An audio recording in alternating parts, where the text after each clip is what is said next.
ఓం నమః శివాయ.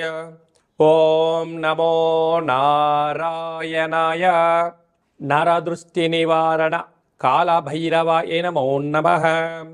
ఓం గణానాం త్వా గణపతిగుం అవామహే కవిం కవీన ముపవస్త్రవస్తవం జ్యేష్ఠరాజం బ్రహ్మణస్వత ఆన శృణ్వన్నోతిభిస్సీదసాదనగుం శ్రీ మహాగణాధిపతయే నమః. హరి ఓం. మా ఛానల్కి స్వాగతం. చూస్తున్న వీక్షకులకు ప్రేక్షకులకు ప్రియ కాల భైరవ భగవద్బంధులకి స్వాగతం పలుకుతూ మమ్మల్ని ఎంతగానో ఆదరిస్తూ ఉండబడినటువంటి ప్రియ సోదర సోదరి మణులకు అందరికీ కూడా శ్రీ పరాభవనామ సంవత్సర తెలుగు ఉగాది పండగ శుభాకాంక్షలు. తెలుగు ఉగాది పండగ సంవత్సరాంతము కూడా అందరికీ శుభాన్ని, జయాన్ని, ఐశ్వర్యాన్ని, ఆనందాన్ని, ఆరోగ్యాన్ని ప్రసాదించాలని మనం కూడా మనసారా కోరుకుందాం. 16/3/2026 నుండి 31/3/2026 వరకు పుట్టినటువంటి వారందరూ కూడా ముందస్తుగా జన్మదిన శుభాకాంక్షలు. గతంలో వివాహం చేసుకున్న వారికి వివాహ వార్షికోత్సవ శుభాకాంక్షలు.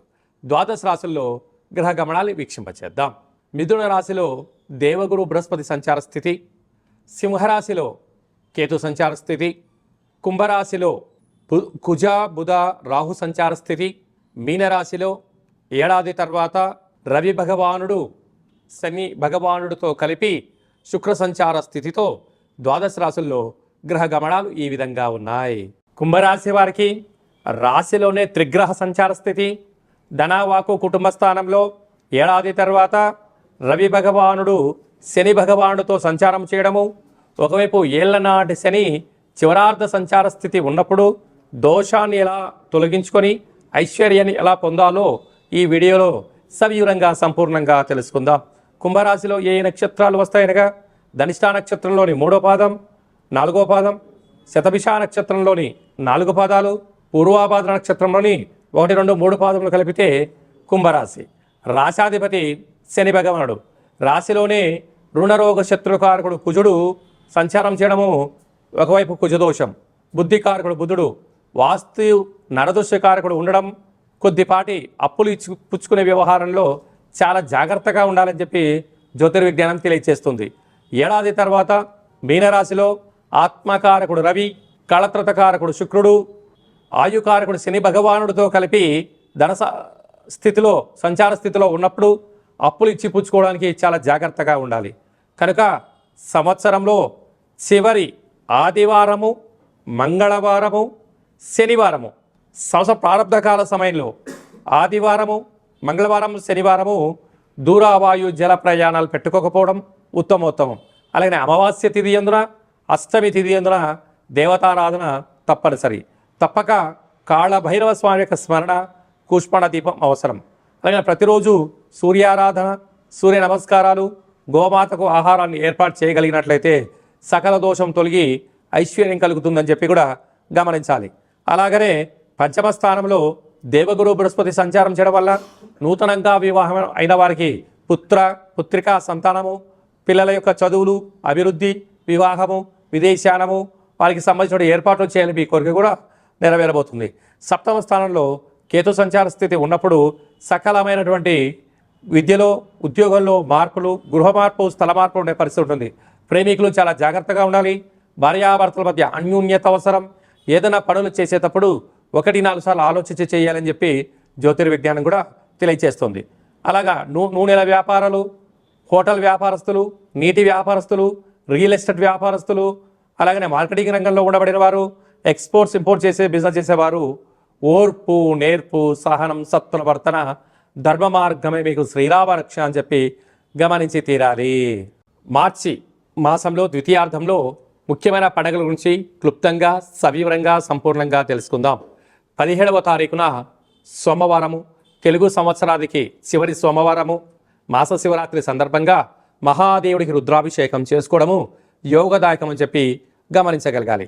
అలాగనే 18వ తారీఖున బుధవారము, అంటే మంగళవారంతో కూడుకున్నటువంటి అమావాస్య, బుధవారం రోజు కూడా అమావాస్య ఛాయలు కొనసాగుతూ ఉన్నాయి. కనుక మనము తెలుగు సంవత్సరానికి చివరి అమావాస్య అవడం వలన ఇంట్లో కూష్మాణ దీపాన్ని వెలిగించుకొని ఇంటికి దిష్టి తీసి బయట వేయడము, చాకలి వారితో ఆశీర్వచనం తీసుకోవడం వల్ల సకల శుభం కలుగుతుందని చెప్పి గమనించాలి.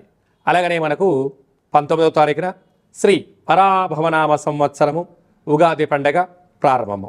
ఆ రోజు మనము మంగళ స్నానమును ఆచరింపచేసి షడ్రుచుల సమ్మేళనమైనటువంటి తీర్థప్రసాదాలు స్వీకరించడము, పంచాంగ శ్రవణము, దేవతా దర్శనము, తల్లిదండ్రులకు గురువులకు నమస్కారం చేయడము శుభసూచకం. అలాగనే మనకు 27వ తారీఖున శ్రీరామనవమి అనగానే రాముడి కళ్యాణంలో పాల్గొనడం వలన సకల శుభాలు ఐశ్వర్యం కలుగుతాయని చెప్పి గమనించాలి. అలాగనే మీ వ్యక్తిగత జాతకం తెలుసుకోవాలనుకుంటున్నారా? మీరు మీ యొక్క పేరు, పుట్టినటువంటి తేదీ, నెల, సంవత్సరం, పుట్టినటువంటి సమయం రాసి వాట్సాప్లో పంపించగలిగినట్లయితే 100 సంవత్సరముల జాతకాన్ని రాసి పంపించి మీరు పుట్టినప్పుడు గ్రహ గమనాలు ఎలా ఉన్నాయి, ప్రస్తుతం ఎలా ఉంటున్నాయి, రాబోయే కాలం ఎలా ఉండబోతున్నాయో సవివరంగా సంపూర్ణంగా తెలియజేయడం జరుగుతుంది. చాలామందికి పుట్టినటువంటి కాల సమయంలో డేటా ఆఫ్ బర్త్లు లేనటువంటి వారికి మీ పేరు యొక్క మొదటి అక్షరాన్ని అనుసరిస్తూ రాశిని తెలియజేస్తూ రాశి యొక్క స్థితిగతులను మనం తెలుసుకుంటూ అలాగనే రమణ శాస్త్రం ద్వారా అనగా గవళ ద్వారా కాళభైరవ ఉపాసన చేత భూత భవిష్యత్ వర్తమానాన్ని తెలియజేయడం జరుగుతుంది. కనుక ఈ కింది నెంబర్ను సంప్రదించి అపాయింట్మెంట్ తీసుకొని సంప్రదించగలరు. అందరికీ ఈ తెలుగు సంవత్సర ప్రారంభ కాల సమయంలో అందరికీ ఆయురారోగ్యాలు ప్రసాదించాలని శ్రీ రామచంద్ర స్వామి వారి యొక్క కళ్యాణ మహోత్సవ ఆశీస్సులను కోరుకుంటూ ఆశీర్వచనం. ఓం దాశరథాయ విద్మహే సీతావల్లభాయ ధీమహి తన్నో శ్రీరామచంద్ర ప్రచోదయాతు. హరి ఓం. శతమానం భవతి శతాయు పురుష సతేంద్రియ ఆయుష్యేవేంద్రియే ప్రతిష్టతి. ధనం ధాన్యం బహుపుత్రలాభం శత సంవత్సరం దీర్ఘమాయు. శ్రీ పరాభవనామ సంవత్సరాంతం ఆయురారోగ్యం ఐశ్వర్యం అనుగ్రహం ప్రసాద సిద్ధిరస్తు తదాస్తు. ఈ వీడియో మీకు నచ్చినట్టయితే లైక్ చేయండి, షేర్ చేయండి. మా ఛానల్ యొక్క ఆధ్యాత్మిక వీడియోలు అందరికన్నా ముందుగా మీరు చూడాలన్నట్టయితే గంట సింబల్ ప్రెస్ చేసి ఈ యొక్క భక్తి సమాచారాన్ని భగవద్బంధులకు, మిత్రులకు, స్నేహితులకు చేరవేసి హిందూ ధర్మాన్ని కాపాడండి.